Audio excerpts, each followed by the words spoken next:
হায়দ্রাবাদে আয়োজিত টি-20 লিগে বাংলার হয়ে অধিনায়কত্বে বসিরহাটের ছেলে।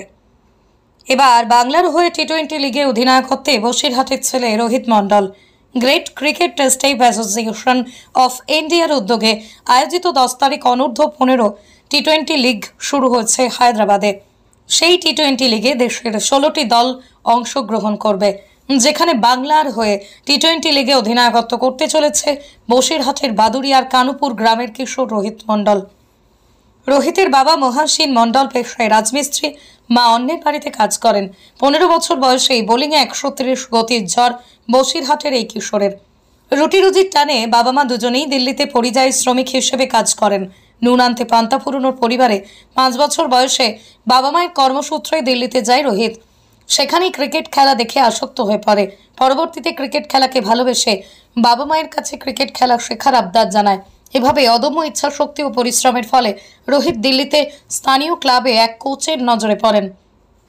তারপর খেলা করে পাঞ্জাব, হরিয়ানা সহ একাধিক রাজ্যে খেলেছে। এরপর আন্ডার-15 তেঘরিয়া ক্লাবে খেলেছে এবং দ্বিতীয় ডিভিশন ক্লাব সেন্ট্রাল ক্যালকাটা ক্লাবের হয়ে খেলেছে। মাত্র 15 বছর বয়সে রোহিতের আগুনে বোলিংয়ের প্রশংসায় মুগ্ধ কোচেরাও।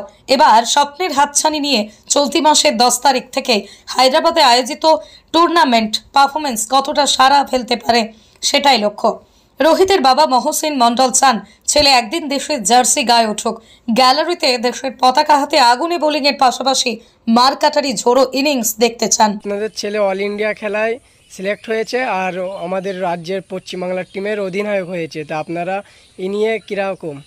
খুব খুশি হয়েছি। ধীরে ধীরে বাড়তে চলেছে। আশা করি এর থেকে ধীরে ধীরে আরও উপরে উঠবে ছেলে। আর খুব পরিশ্রম করে দুটো মানুষ বাচ্চাই মানুষ করেছি।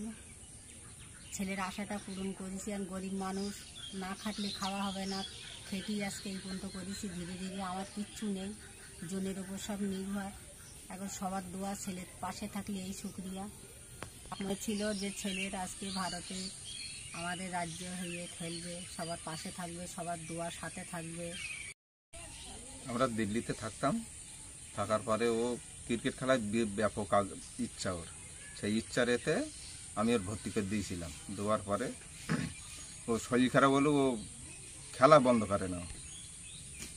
ও দিল্লি আমার সামনে কোনোদিনও দিল্লি থাকতে কোনোদিন প্র্যাকটিস মিস করিনি, যার কারণে আমি ওর দিয়ে দিয়েছি ওখানে। আমি দিল্লিতে রাজমিস্ত্রি কাজ করি। তোর যা ইচ্ছা, ওই ইচ্ছার এতে আমি ওর যত কষ্টই হোক আমি ওর সব কিছু দিয়ে বহন করে যাচ্ছি। যার কারণে ওর খেলার ইচ্ছা খুব।